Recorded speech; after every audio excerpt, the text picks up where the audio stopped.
Hello मेरे दोस्तों, कैसे हैं आप लोग। मेरी उम्मीद और मेरा विश्वास आपके साथ है सब कुछ अच्छा और बेहतर होगा। कुछ ऐसे सवाल आए थे कि सर डेवलप्ड कंट्री यानी सिंगापुर में अगर आप काम भी कर रहे हो तो आपकी सेविंग नहीं होगी, ना के बराबर होगी। तो मैं आज आपको इस वीडियो में बताऊंगा, अगर आप सिंगापुर काम कर रहे हो, न्यूजीलैंड काम कर रहे हो, कनाडा, ऑस्ट्रेलिया, यूएस काम कर रहे हो और ये डेवलप्ड कंट्री है, यहाँ पर कमाई अच्छी है तो भाई यहाँ खर्चे भी ज़्यादा है, ये बात सच है। लेकिन बचत नहीं होती, लेकिन बचत होगी अगर आप ये वीडियो देख लोगे। अगर आप सिंगापुर काम कर रहे हो या किसी डेवलप्ड कंट्री में काम करो, इधर जर्मनी, इटली में काम करो, तो भाई पैसों की बचत आप कैसे, सेविंग्स कैसे कर सकते हैं। फॉरेनर्स ज़्यादा सेव करते हैं। अगर मैं आपको बता देता हूँ, यहाँ पर अगर आप सिंगापुर में एग्जांपल के तौर पर बताता हूँ, एक लोकल आदमी 4-5 हज़ार डॉलर्स कमाता है और एक फॉरेनर्स 3,000 डॉलर्स या 2,500 डॉलर्स कमाता है, लेकिन उसकी end of the time savings foreigners की ज़्यादा होती है।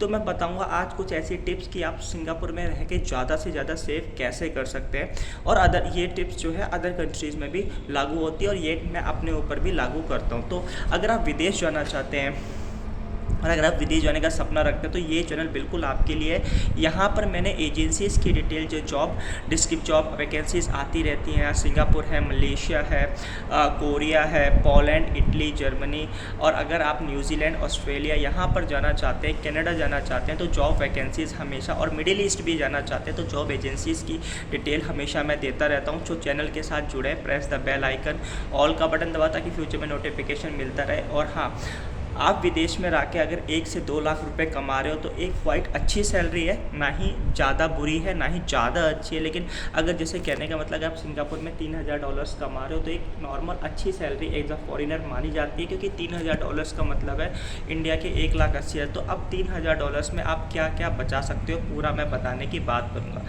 तो फॉरेनर्स क्या गलती करते हैं, तो देखो, हम फॉरेनर्स हैं, हम विदेश में जाके काम करते, तो हमारा मेन मोटिव होता है कि पैसा बचा के अपनी फैमिली को, क्योंकि कोई भी आदमी अब फॉरेन कंट्रीज़ में कितने साल काम कर सकता है, 10 साल कर सकता है, 12 साल कर सकता है। तो अपनी पूरी लाइफ जो है 100 में से 90 फॉरेनर्स जो है अपनी लाइफ अपनी गो बैक होम टाउन में ही गुजारना चाहते हैं। तो उससे अगर हम अच्छी लाइफ गुजारना चाहते हैं बाकी की, तो भाई पैसा बचाना बहुत ज़रूरी है। अब पैसा कैसे बच सकता है, देखो, हम अपनी लाइफ और वहाँ के जो लोकल हैं, जैसे कहने का मतलब हम फॉरेनर्स एज अ सिंगापुर है तो यहाँ के जो लोकल हैं हम उनको कंपटीशन नहीं कर सकते उनके, क्योंकि उनको तो रहना भी यहीं है, खाना भी यहीं है, इंजॉय भी सब कर रहा है। तो अभी एक आदमी की परसेप्शन होती है कि यार वो आदमी ये कर रहा है तो मैं वो क्यों ना करूँ। तो देखो, ये चीज़ें सब कंपटीशन करना, किसी को किसी से कंपेयर करना छोड़ दो। आप ये सोचो कि आपको 3,000 डॉलर्स मिल रहे हैं, अब आपको पैसा कैसे सेव करना है। तो सबसे पहला जो मेन खर्चा ज़्यादा होता है वो होता है खाने का। तो देखो, ऐसा होता है, हेल्थी फूड खाओ, मैं ये मना नहीं कर रहा, लेकिन जो यहाँ के बाहर रेस्टोरेंट्स हैं, फूड कोर्ट्स हैं, वहाँ पर खाना आप बंद करो। तो उससे क्या होगा कि जो आपका, अगर आप घर में खाना बनाना प्रेफर करते हो, अगर देखो, कहने का मतलब एक सिंपल एग्जांपल के तौर पे कॉफ़ी की बात करता हूँ, तो एक कॉफ़ी यहाँ पर $1.20, $1.30 एज अ कॉफ़ी शॉप में है।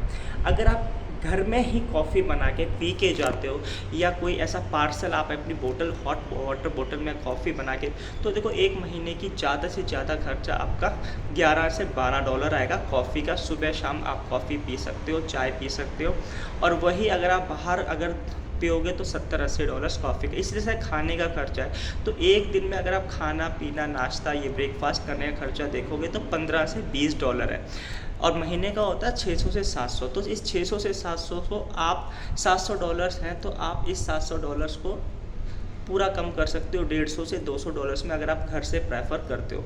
वीकली में एक बार खाना बाहर खा लो, अच्छा, लेकिन मैं प्रेफर करता हूँ कि भाई रोज़ अपना घर में, क्योंकि हमारा जो मकसद है, हम 2-5 साल 10 साल के लिए आए हैं, पूरा की पूरा ढंग से पैसा बचा लें, क्योंकि अगर अभी इस पैसे को बचा के आपने इन्वेस्ट करना सीख लिया तो फ्यूचर में आपको काम करने की ज़रूरत नहीं है, ये बात सच है। अब इन्वेस्टिंग्स के ऑप्शंस में मैं आपको बता दूंगा, तो बाद में क्या क्या है वो अगली वीडियो में बता दूंगा। तो खाने का खर्चा वो आप अपना घर में खुद मैनेज करो तो काफ़ी बच जाएगा।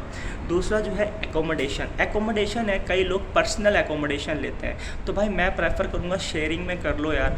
अगर पर्सनल $1,000 का मिला है, शेयरिंग में 200-300 का मिल जाएगा, मिस 3 में शेयरिंग में कर लो, 2 कंपनी की शेयरिंग में कर लो, तो इससे खर्चा आपका बच जाएगा। तो खाने में ऐसा बचा सकते हो, एकोमोडेशन में आप बचा सकते हो। ट्रांसपोर्ट में बात करता हूँ, मैं प्रेफर करूँगा कि आप लोग ट्रांसपोर्ट, बस वगैरह कंपनी का मिलता है तो ठीक है, नहीं तो बस से ट्रेवल ना ना करो, क्योंकि सिंगापुर छोटा सा कंट्री है, आप बाइसिकल से भी जा सकते हो, तो साइकिल का यूज़ करो तो आप पैसा अच्छा खासा बचा सकते हो। तीसरा आता है groceries, means phone, accessories, laptop.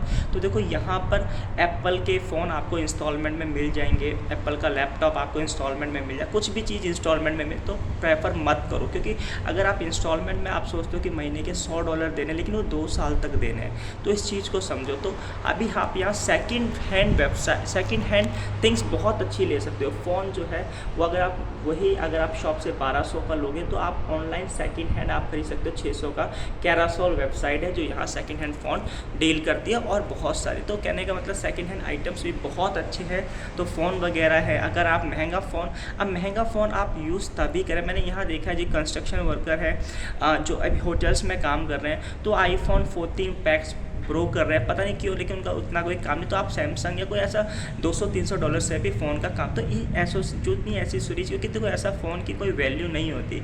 आज आपने 2000 का फ़ोन खरीदा, वो 2 साल बाद $200 का हो जाएगा। तो आपका जो मकसद है फ़ोन लेने का, उस मकसद में आप बैंकिंग है, घर में कॉल करनी है, फेसबुक, यूट्यूब, ये चीज़ें चलानी है। हाँ, अगर आप पर्टिकुलर IT फील्ड में हो तो बात अलग है, लेकिन आप नॉर्मल फील्ड में हो तो आप कोई सा भी फ़ोन ले सकते हो। तो इस तरह से आप खर्चे बचा सकते हो। अगर आपकी सैलरी $3000 है तो इस तरह से आप $2000 मंथली आप बचा सकते हो, और नहीं तो $3000 हैं तो $2000 तो आपके खर्चे, खाने पीने, ट्रांसपोर्ट, रहने में चले जाएंगे, फिर आपके 1000। तो अगर आप $1000 महीने के बचाते हो तो एंड ऑफ द टाइम मेरे हिसाब से कोई फ़ायदा नहीं। करीब करीब आपको मंथली सेविंग्स इंडिया के हिसाब से 1 लाख रुपए की होनी चाहिए, ताकि आप 5-6 साल काम करो, 50-60 लाख रुपया बना के ले जाओ। तो आई होप सो वीडियो अच्छी लगी होगी। वीडियो अच्छी लगे like share subscribe. Thank you for watching this video.